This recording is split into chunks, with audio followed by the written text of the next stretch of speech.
1, number the stars. Why are you running? I'll race you to the corner, Ellen. Anne-Marie adjusted the thick leather pack on her back so that her school bag books balanced evenly. Ready? She looked at her friend. Ellen made a face. No, she said, laughing. You know I can't beat you. My legs aren't as long. Can't we just walk like civilized people? She was a stocky 10-year-old, unlike lanky Anne-Marie. We have to practice for the athletic meet on Friday. I know I'm going to win the girls' race this week. I was second last week, but I've been practicing every day. Come on, Ellen, Anne-Marie pleaded, eyeing the distance to the next corner of Copenhagen Street. Please. Ellen hesitated, then nodded and shifted her own rucksack of books against her shoulders. Oh, all right. Ready? She said. Go, shouted Anne-Marie, and the two girls were off, racing along the residential sidewalk. Anne-Marie's silvery blonde hair flew behind her, and Ellen's dark pigtails bounced against her shoulders. Wait for me, wailed Kirsty, left behind. But the two older girls weren't listening. Anne-Marie outdistanced her friend quickly, even though one of her shoes came untied as she sped along the street called Osterbrogade, past the small shops and cafes of her neighborhood here in the northeast Copenhagen. Laughing, she skirted an elderly lady in black who carried a shopping bag made of string. A young woman pushing a baby in a carriage moved aside to make way. The corner was just ahead. Anne-Marie looked up, panting just as she reached the corner. Her laughter stopped. Her heart seemed to skip a beat. Halt! The soldier ordered in a stern voice. The German word was as familiar as it was frightening. Anne-Marie had heard it often enough before, but it had never been directed at her until now. Behind her, Ellen also slowed and stopped.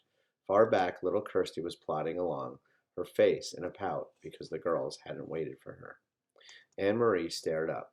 There were two of them. That meant 2 helmets, 2 sets of cold eyes glaring at her, and 4 tall, shiny boots planted firmly on the sidewalk, blocking her path to home.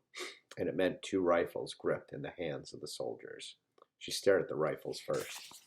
Then, finally, she looked into the face of the soldier who had ordered her to halt. Why are you running? The harsh voice asked. His Danish was very poor. 3 years, Anne-Marie thought with contempt. 3 years they've been in our country, and still they cannot speak our language. I was talking with my friend, she said. We have races at school every Friday, and I want to do well, so I... Her voice trailed away, this sentence unfinished. Don't talk so much, she told herself. Just answer them, that's all. She glanced back, and Ellen was motionless on the sidewalk, a few yards behind her. Farther back, Kirsty was still sulking and walking slowly toward the corner. Nearby, a woman had come to the doorway of a shop and was standing silently, watching. One of the soldiers, the taller one, moved toward her. Anne-Marie recognized him as the one she and Ellen had always called in whispers, the giraffe, because of his height and the long neck that extended from his stiff collar. He and his partner were always on this corner. He prodded the corner of her backpack with the stock of his rifle. Anne-Marie trembled. What is in here? He asked loudly. From the corner of her eye, she saw the shopkeeper move quietly back into the shadows of the doorway, out of sight. School books, but she answered truthfully. Are you a good student? The soldier asked. He seemed to be sneering. Yes. What is your name? Anne-Marie Johansson. Your friend, is she a good student too? He was looking at her, behind Ellen, who had not moved. Anne-Marie looked back too and saw that Ellen's face, usually rosy-cheeked, was pale, and her dark eyes were wide. She nodded at the soldier. Better than me, she said. What's her name? Ellen. And who is this? He asked, looking at Anne-Marie's side. Kirsty had now appeared suddenly, scowling to everyone. My little sister. She reached down for Kirsty's hand, but Kirsty, always stubborn, refused it and put her hands on her hips defiantly.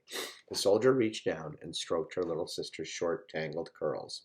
Stand still, Kirsty, Anne-Marie ordered, silently, praying that somehow the obstinate 5-year-old would receive this message. But Kirsty reached up and pushed the soldier's hand away. Don't, she said loudly. Both soldiers began to laugh, and they spoke to each other in rapid German that Anne-Marie could not understand. She's pretty, like my own little girl, the tall one said in a more pleasant voice. Anne-Marie tried to smile politely. Go home, all of you. Go study your school books. And don't run.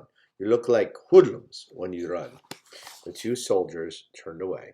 Quickly, Anne Marie reached down again and grabbed her sister's hand before Kirsty could resist. Hurrying the little girl along, she rounded the corner. In a moment, Ellen was beside her. They walked quickly, not speaking, with Kirsty between them, toward the large apartment building where both families lived. When they were almost home, Ellen whispered suddenly, I was so scared. Me too, Anne Marie whispered back. As they turned to enter their building, both girls looked straight ahead toward the door.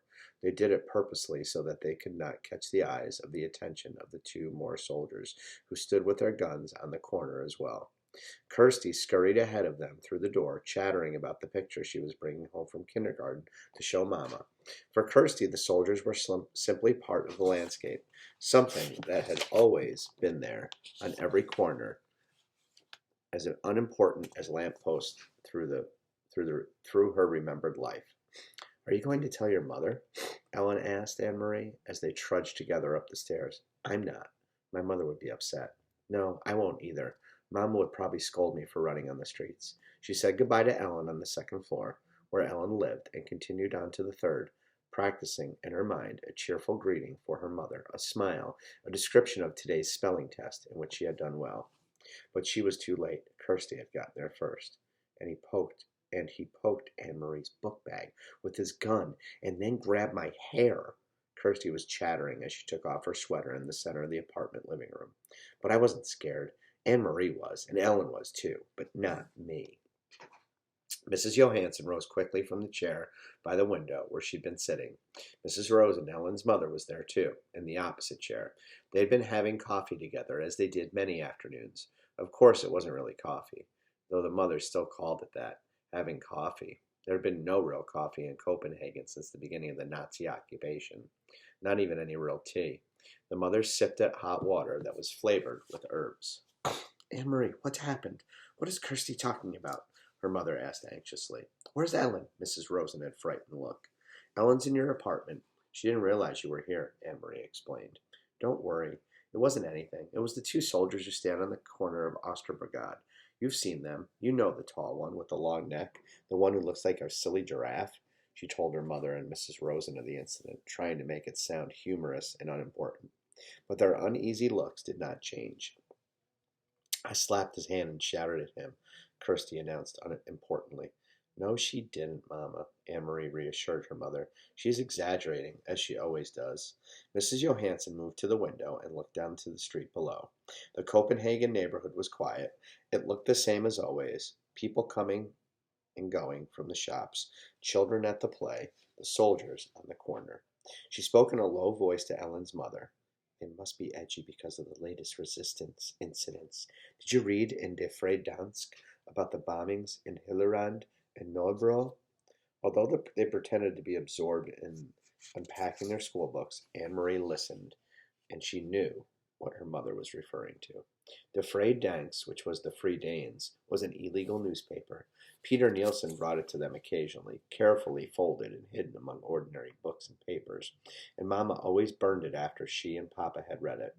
But Anne Marie heard Mamma and Papa talk, sometimes at night, about the news they received that way. News of sabotage against the Nazis, bombs hidden and exploded in the factories that produced their war materials, and industrial railroad lines damaged so the goods could not be transported. And she knew what resistance meant. Papa had explained when she overheard the word and asked. The resistance fighters were Danish people. No one knew who, because they were very secret, who were determined to bring harm to the Nazis however they could. They damaged German trucks and cars and bombed their factories. They were very brave, and sometimes they were even caught and killed. I must go and speak to Ellen, Mrs. Rosen said, moving toward the door. You girls walk a different way to school tomorrow. Promise me, Anne Marie. And Ellen will promise too. We will, Mrs. Rosen. But what does it matter? There are German soldiers on every corner. They will remember your faces, Mrs. Rosen said, turning in the door into the hall. It is important to be one of the crowd, always. Be one of many. Be sure that they never have reason to remember your face. She disappeared in the hall and closed the door behind her. He'll remember my face, Mama, Kirsty announced happily, because he said I looked like his little girl. He said I was pretty. If he has such a pretty little girl, why doesn't he go back to her like a good father? Mrs. Johansson murmured, stroking Kirsty's cheek. Why doesn't he go back to his own country? Mamma, is there anything to eat? Anne-Marie asked, hoping to take her mother's mind away from the soldiers. Take some bread and give a piece to your sister. With butter? Kirsty asked hopefully. No butter, her mother replied. You know that. Kirsty sighed as Anne-Marie went to the bread box in the kitchen. I wish I could have a cupcake, she said. A big yellow cupcake with pink frosting. Oh, her mother laughed. For a little girl, you have long memory, she told Kirsty. There haven't been any butter or sugar for cupcakes for a very long time, at least a year. When will there be cupcakes again? When the war ends, Mrs. Johansson said. She glanced through the window, down to the street corner where the soldiers stood, their faces impassive beneath the metal helmets. When the soldiers leave.